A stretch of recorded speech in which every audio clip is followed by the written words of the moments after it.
Assalamualaikum warahmatullahi wabarakatuh. Grade 11. So, as stated in the video earlier, ito yung recording ng lab number 3, which is about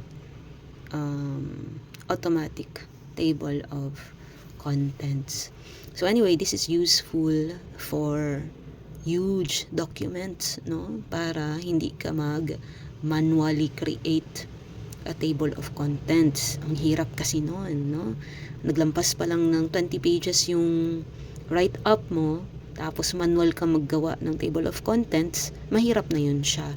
So with your practical research, so maglampas yan usually ng 30 to 50 pages, no? Depende.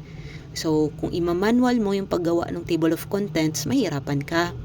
Instead of nakafocus ka na sana sa content itself ng research, nadagdagan pa yung trabaho mo because of the table of contents.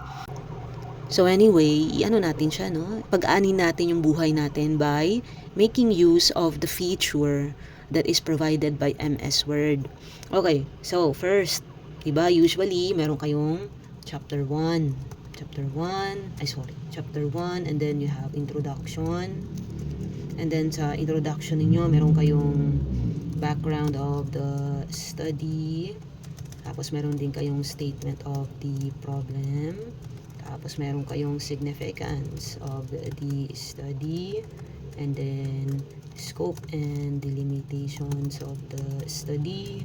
And last part of your introduction is definition of terms. Okay. So kunwari lang ito guys ha, example lang ito siya. So, as you can see, ito siya na part O dito sa Home tab.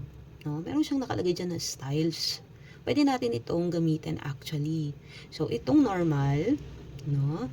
Ito yung ibig sabihin, ito yung ginagamit natin for body of the paragraphs.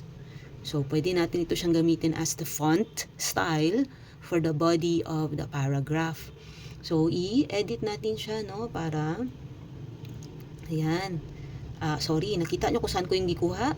I-click natin yung normal, diba? Pag-click natin ng normal, dito sa parang arrow, under this segment, ito yung segment ng styles.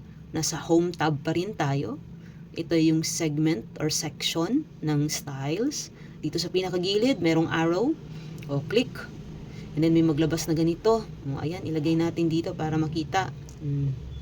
Nandyan yung mga styles. Ayan. And then yung normal, click yung parang drop down dito na arrow sa baba. Click.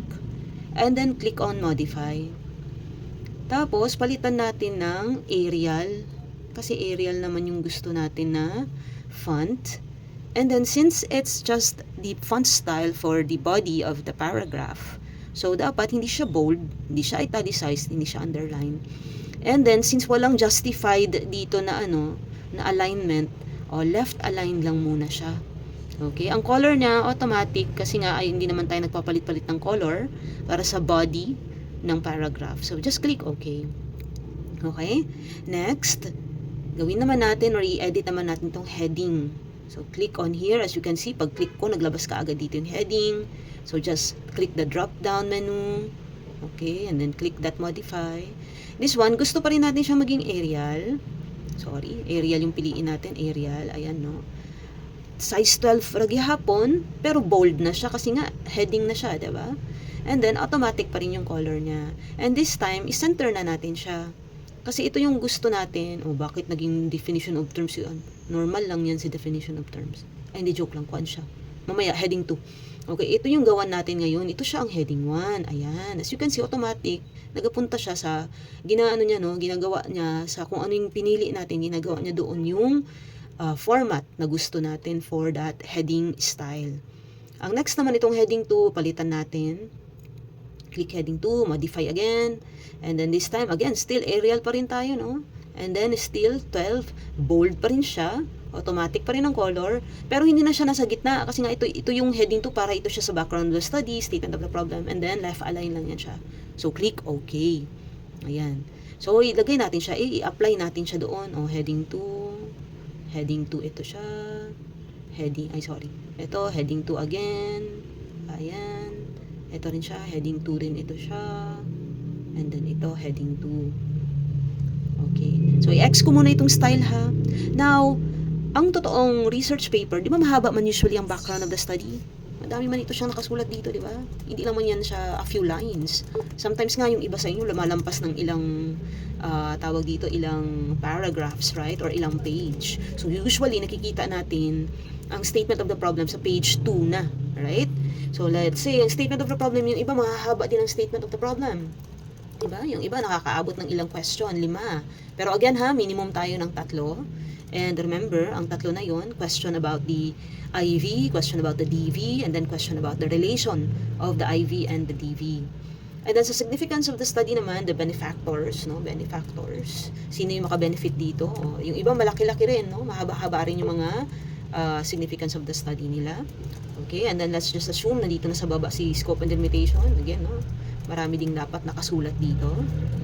Again, scope and delimitations answers what, who, where, when, why, and how. Possible weaknesses, ilagay mo na rin, no? Para sure hit, kompleto yung scope and delimitations of the study mo. The last part would be the definition of terms. So, ayan, no? Marami kang mailalagay dito. Ayan.